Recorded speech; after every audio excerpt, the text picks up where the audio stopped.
மத்திய அமைச்சரவையில் இடம்பெறுவதாக வெளியான தகவலுக்கு பாஜக மாநில தலைவர் அண்ணாமலை மறுப்பு. தமிழ்நாட்டில் பணியை தொடரப்போவதாகவும் நியூஸ் 18க்கு பேட்டி.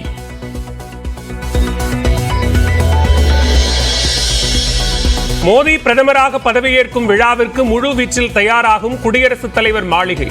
வெளிநாட்டு தலைவர்களும் பங்கேற்பதால் டெல்லியில் உச்சக்கட்ட பாதுகாப்பு.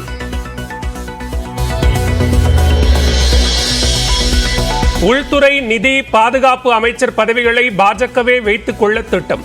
வெளியுறவு அமைச்சர் பதவியும் கூட்டணி கட்சிகளுக்கு ஒதுக்கப்பட வாய்ப்பில்லை என தகவல். பிரதமர் மோடியின் தேநீர் விருந்தில் பங்கேற்ற முக்கிய தலைவர்கள். தமிழ்நாட்டிலிருந்து எல் முருகனும் கலந்து கொண்டார்.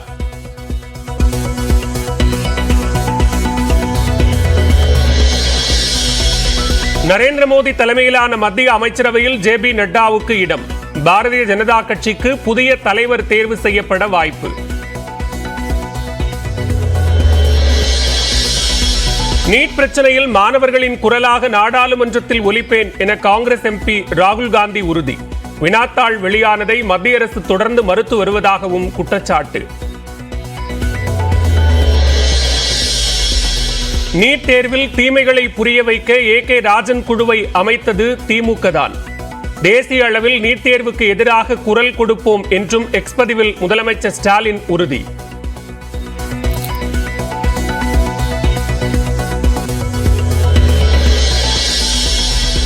முதலமைச்சர் ஸ்டாலினை இபிஎஸ் விமர்சிக்கும் போது அதிமுகவை தாம் விமர்சிக்க கூடாதா என அமைச்சர் ரகுபதி பதிலடி. அதிமுகவில் பல மாற்றங்கள் நிகழப்போவதாகவும் கருத்து.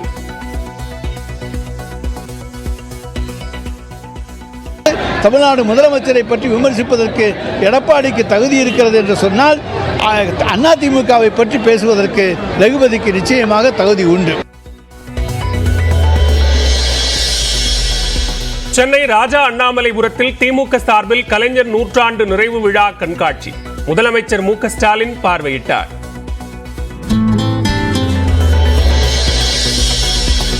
அண்ணாமலைக்கு மத்திய அமைச்சர் பதவி வழங்குவதால் தமிழ்நாட்டில் தாமரை மலர்ந்து விடாது. நியூஸ் 18க்கு அமைச்சர் சேகர் பாபு பேட்டி. முழுமையாக மக்களால் ஏற்றுக்கொள்ளப்படாதவர்களை மத்திய அமைச்சர்கள் ஆக்குகிற ஒரே இயக்கம் பாரதிய ஜனதா தான் இருக்க முடியும். அவருக்கு எத்தனை பதவியில் கொடுத்து பாரதிய ஜனதா தமிழகத்தில் அரசியல் செய்ய சொன்னாலும் அவர் அரசியல் ஈடுபடாது. ஜவஹர்லால் நேருவுக்கு பிறகு தொடர்ந்து 3வது முறையாக பிரதமராக பதவியேற்பது மோடியின் சாதனை என ரஜினிகாந்த் பாராட்டு.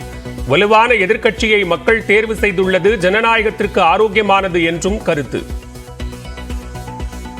மக்கள் இந்த பாராளுமன்ற தேர்தலில் ஒரு வலுவான எதிர்க்கட்சியை தேர்ந்தெடுத்திருக்காங்க. இது ஜனநாயகத்திற்கு ஒரு ஆரோக்கியமான அறிகுறி. ராமோஜி குழும தலைவர் ராமோஜி ராவ் உடல் அரசு மரியாதையுடன் தகனம். சந்திரபாபு நாயுடு உள்ளிட்ட தலைவர்கள் இறுதி அஞ்சலி.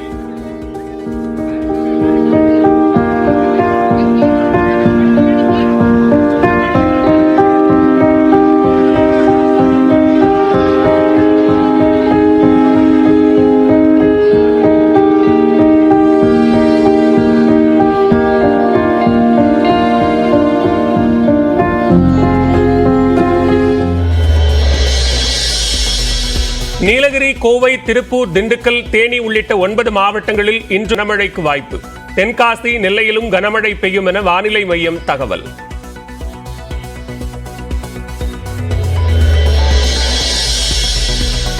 மக்களவை தேர்தல் முடிவடைந்த நிலையில் பணியிடங்களுக்கு திரும்பும் வடமாநில தொழிலாளர்கள் ரயில்களில் சாறை சாறையாக திருப்பூருக்கு வருகின்றனர்.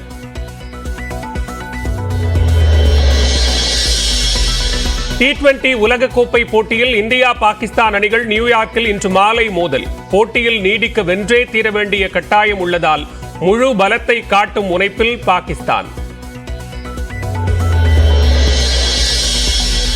T20 உலகக்கோப்பை போட்டியில் உகாண்டாவை 39 ரன்களில் சுருட்டிய மேற்கிந்திய தீவுகள் 134 ரன்கள் வித்தியாசத்தில் இமாலய வெற்றியை பதிவு செய்து அசத்தல். மும்பை விமான நிலைய ஓடுதளத்தில் ஒரு விமானம் புறப்படும் முன்பாக மற்றொரு விமானம் தரையிறங்கிய விவகாரம். தரையிறங்க அனுமதித்த பணியாளர் தற்காலிகமாக நீக்கப்பட்ட நிலையில் விமான போக்குவரத்து இயக்குநரகம் விசாரணை.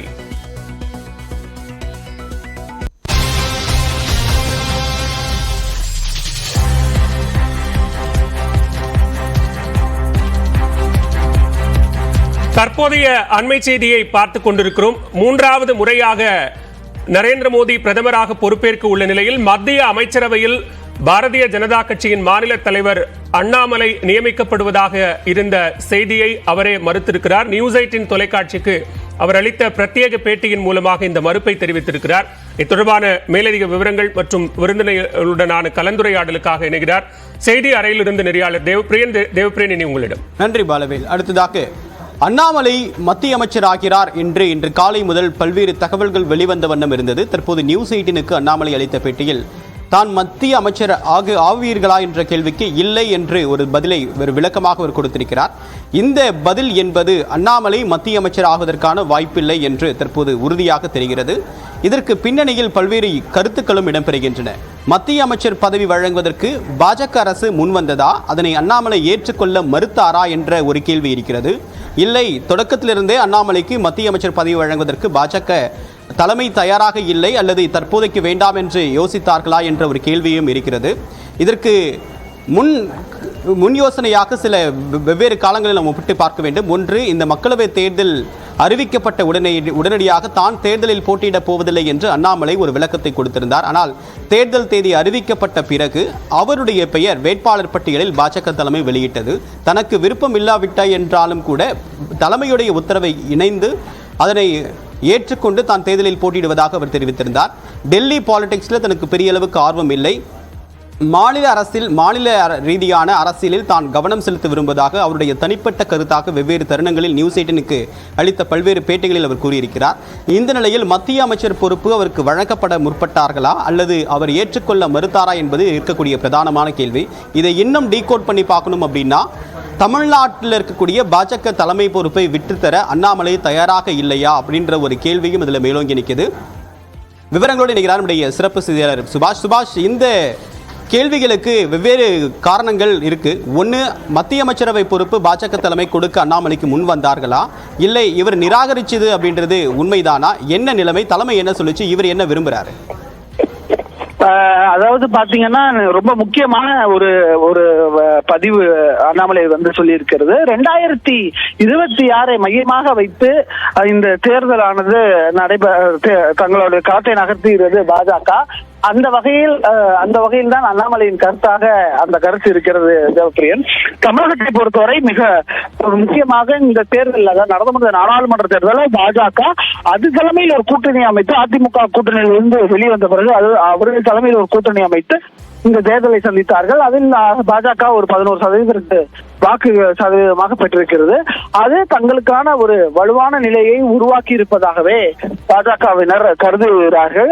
பல இடங்கள்ல வாக்கு சதவீதம் அதிகரித்திருக்கிறது. அதிமுகவை பல இடங்கள்ல 3ஆம் இடத்திற்கு தள்ளி இருக்கிறோம், 2ஆம் இடத்தில் நாங்கள் அந்த இடத்தை பிடித்திருக்கிறோம் என்பதெல்லாம் பாஜகவினுடைய கூற்றாக இருக்கிறது. ஆகையால் இந்த தேர்தலை பொறுத்தவரை அவர்களுக்கான ஒரு கட்டமைப்பை மிக ஆழமாக தந்திருக்கிறது இந்த தேர்தல் என்பதை பாஜகவினர் உணர்கிறார்கள். அதை மையப்படுத்தியே அண்ணாமலை தொடர்ச்சியாக 2026 அவர் தலைமையில், அதாவது பாஜக தலைமையில் தமிழகத்தில் ஒரு கூட்டணி அமைத்து தேர்தலை சந்திக்கலாம்.